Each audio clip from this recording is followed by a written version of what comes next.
को सभी विद्यार्थियों को सुप्रभातम। Good morning to all of you. आज से ई लर्निंग के माध्यम से आप सभी लोगों को क्लास 12th इंग्लिश मीडियम या फिर हिंदी मीडियम के केमिस्ट्री का पाठ्यक्रम प्रारंभ किया जा रहा है। हमें पूर्ण रूप से विश्वास है कि आप लोग अपने घरों में सुरक्षित रूप से होंगे। जैसा कि आप जानते हैं, पूरे विश्व में एक महामारी इस समय चल रही है, कोविड-19, जिससे हम सभी देशवासी इससे संघर्ष कर रहे हैं।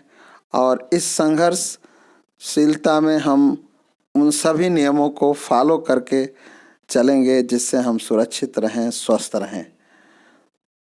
इसके आगे अब हम आपको इस संदेश के बाद हम नए पाठ्यक्रम क्लास 12th केमिस्ट्री को प्रारंभ करना चाहते हैं।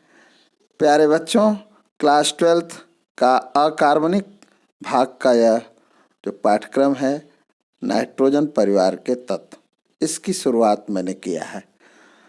और यहाँ आप नाइट्रोजन परिवार के तत्वों को आज कुछ इसके परिचय के बारे में आप अध्ययन करोगे। जैसा कि इसके पहले आप पिछली कक्षा 11th में कार्बन परिवार के तत्वों को पढ़ चुके हैं। ये सभी पी ब्लॉक के तत्व हैं। अब इस पी ब्लॉक के तत्व में आपके सिलेबस में नाइट्रोजन परिवार के तत्व, ऑक्सीजन परिवार के तत्व, हैलोजन परिवार के तत्व आदि निष्क्रिय गैस तत्वों का अध्ययन करना है। तो आज हम इस पाठ्यक्रम की शुरुआत करते हैं, इस चैप्टर की शुरुआत करते हैं। तो सबसे पहले हम नाइट्रोजन परिवार के तत्वों के परिचय के बारे में जानकारी देंगे। Introduction of the elements of nitrogen family. जैसा कि आप जानते हैं, आवर्त सारणी में पी ब्लॉक के समूह 5th A में 5 तत्व हैं और ये 5 तत्व नाइट्रोजन, फास्फोरस, आर्सेनिक, एंटीमनी और बिस्मथ है। इनके संकेतों से भी आप जानते हैं NPAS, SBBI।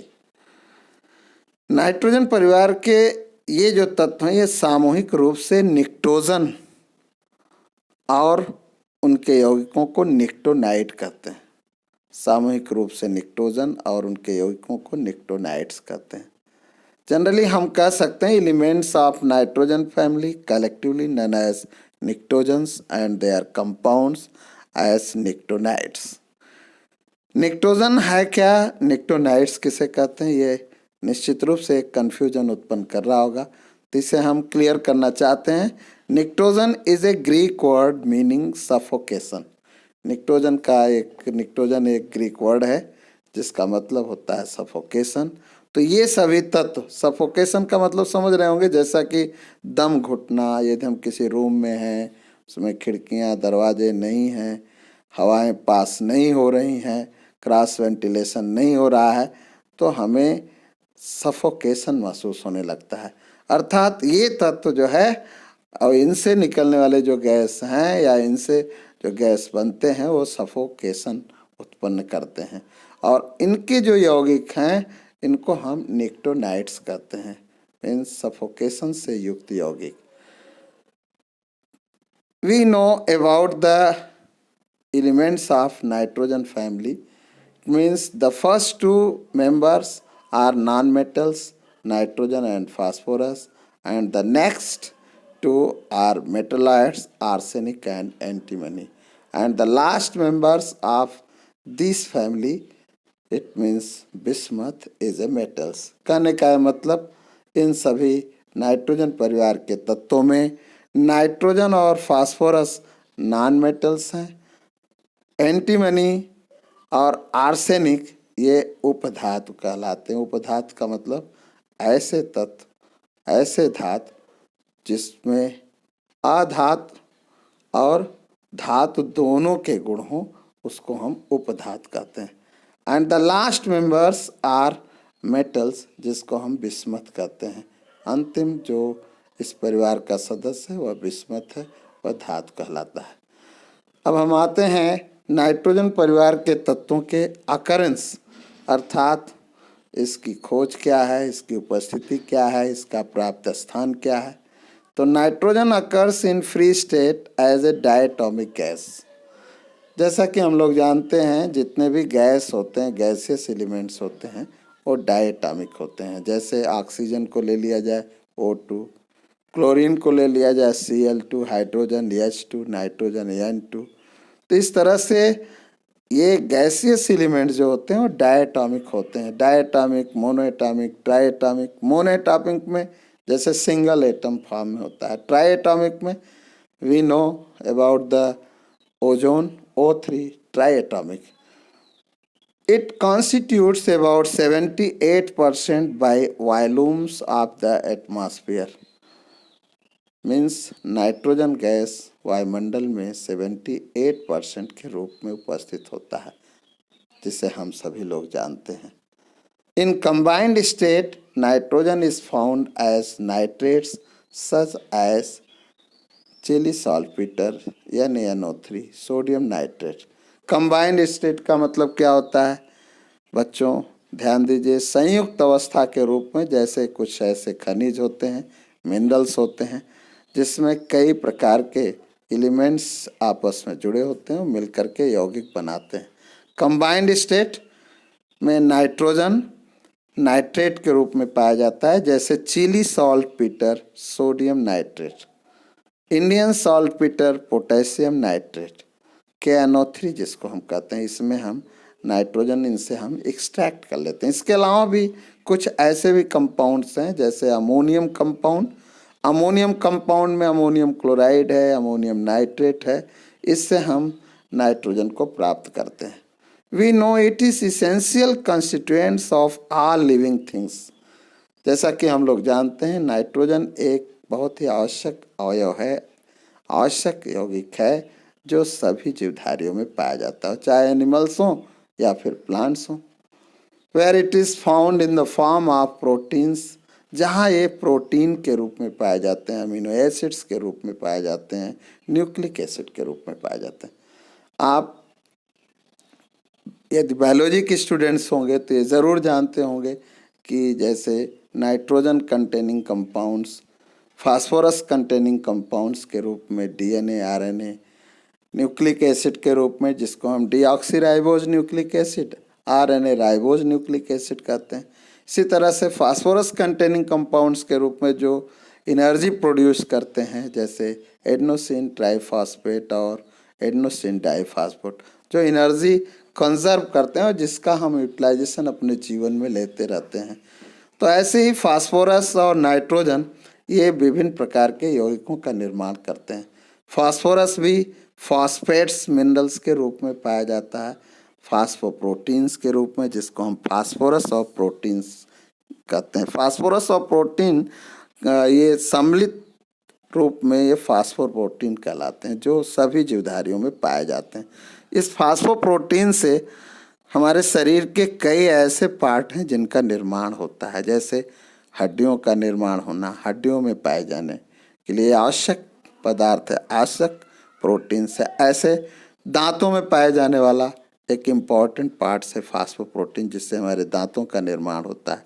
Blood formation, nervous tissue, तंत्रिका तंतुओं, तंत्रिका ऊतकों के निर्माण में ये सहयोग करते हैं। It means we can say an average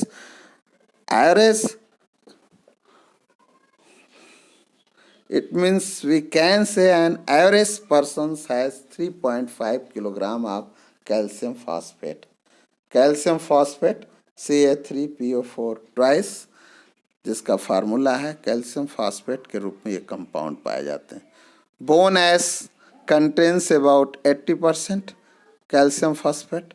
calcium phosphate जो है हमारी जो बोन एस है उसमें 80% के रूप में पाए जाते हैं। मैंने आपको बताया DNA RNA के रूप में ये polyester chains of phosphates and sugar with organic basis बनाते हैं। पॉलिएस्टर चेन्स, पॉलिएस्टर क्या होता है? पॉलीफॉर्म मीन्स बहुत से एस्ट्रिक कंपाउंड्स, जैसे मोनोमर्स और पॉलीमर्स की चर्चा होती है। आप 11th में 10th में ज़रूर पढ़े होंगे कि पॉलीमराइजेशन क्या होता है। जहाँ पे पॉली शब्द होता है उसका मतलब है बहुलकीकरण, पॉलिस्टर एस्टेरिक कंपाउंड्स चेन बनाते हैं, फॉस्फेट शुगर्स कंपाउंड्स का निर्माण करते हैं। तो these are the introductory knowledge of the elements of nitrogen family.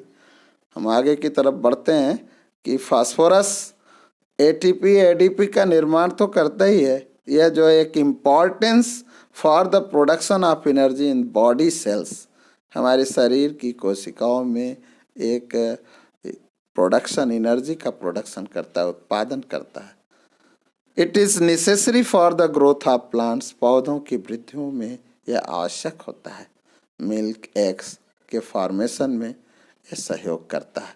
तो फास्फोरस का एक इम्पॉर्टेंस हमारे जीवन में एक इम्पॉर्टेंस है। We can say elements nitrogen and phosphorus in our life.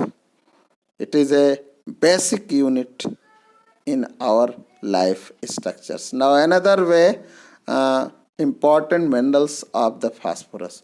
हम फास्फोरस के महत्वपूर्ण खनिजों के बारे में स्टडी करें कि फास्फोरस के महत्वपूर्ण खनिज क्या होते हैं।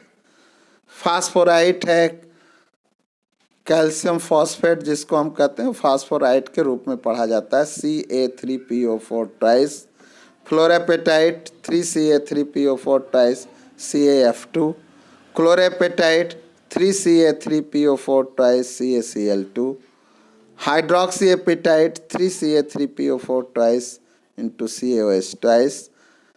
So these are the minerals of the phosphorus. Another elements arsenic, antimony, bismuth are not very abundant. यह प्रचुर मात्रा में नहीं पाए जाते हैं। Their most important source is as sulfides. इनके जो महत्वपूर्ण स्रोत हैं वो सल्फाइड्स के रूप में पाए जाते हैं। फास्फोरस और नाइट्रोजन का ये एक जनरल इंट्रोडक्शन रहा कि हम नाइट्रोजन के बारे में कुछ चीज़ें सीखे, फास्फोरस के बारे में कुछ बातें उस हम लोगों ने अध्ययन किया, उसकी जानकारी लिया। अब आगे हम चलते हैं एलिमेंट्स ऑफ नाइट्रोजन फैमिली का जो जनरल कैरेक्टरिस्टिक्स है। जनरल कैरेक्टरिस्टिक्स के पहले, जैसा कि हमने आपको पिछली कक्षाओं में बताया है कि जनरल कैरेक्टरिस्टिक्स में जैसे आपने carbon family, elements of carbon family के बारे में आपने पढ़ा, ठीक बेसिक प्रोसेस वही है कि हम एलिमेंट्स ऑफ नाइट्रोजन फैमिली के बारे में भी उसी तरह से पढ़ें, बस totally based on the electronic configuration और एटॉमिक नंबर। यदि हम किसी भी तत्व के एटॉमिक नंबर के बारे में जानकारी रखते हैं, उसके इलेक्ट्रॉनिक विन्यास के बारे में जानकारी रखते हैं, तो हम डिटेल स्टडी उसकी वैलेंसी निकाल सकते हैं, उसका ऑक्सीडेशन स्टेट निकाल सकते हैं, उसके एटॉमिक रेडियाई निकाल सकते हैं, उसका इलेक्ट्रोनेगेटिविटी निकाल सकते हैं। इन सब के बारे में आसानी से पढ़ सकते हैं। The electronic configuration of elements of nitrogen family, this is the first points, first heading of the general character of elements of nitrogen family. जैसे नाइट्रोजन है, नाइट्रोजन का एटॉमिक नंबर 7 है, इसका हम इलेक्ट्रॉनिक विन्यास करते हैं बोरबरी स्कीम से 2,5 होगा, sp-df से 1s2 2s2 2p3। फास्फोरस का एटॉमिक नंबर 15, बोरबरी स्कीम से 285 1s2 2s2 2p6 3s2 3p3। इसी तरह से आर्सेनिक 33 है, इसका एटॉमिक नंबर 33 है, जिसका इलेक्ट्रॉनिक विन्यास बोरबरी स्कीम से 2 8 18 5। sp-df में 1s2 2s2 2p6 3s2 3p6 3d10 4s2 4p3। तो इस तरह से और भी तत्वों का हम इलेक्ट्रॉनिक विन्यास कर लेते हैं। इलेक्ट्रॉनिक विन्यास से स्पष्ट होता है कि नाइट्रोजन परिवार के तत्वों के वाह्य कोश में लास्ट इलेक्ट्रॉन जो s2p सब सेल में ये प्रवेश करते हैं वो क्या है। जैसे यदि हम इनका जनरल वे में निकालें तो ns2 np3 type of the configuration, इन सभी का लास्ट जो सब सेल है उसमें ns2 np3 टाइप का कन्फिग्रेशन है। इसलिए हम लोग on the basis of electronic configuration of elements of nitrogen family, it show the ns2 np3 type of the configuration. My dear students, मेरे प्यारे बच्चों, आप सबको आज का जो लेक्चर है वो अच्छी तरह से समझ में आया होगा। यदि नहीं समझ में आता तो इसको फिर से क्लिक करके आप फिर से दोबारा रिवीजन करें। वैसे मैं नया लेक्चर शुरू करूंगा तो एक बार इस पर हाईलाइट करने के बाद इसके आगे शुरू करूंगा। तो आज बस इतना ही। जय हिंद।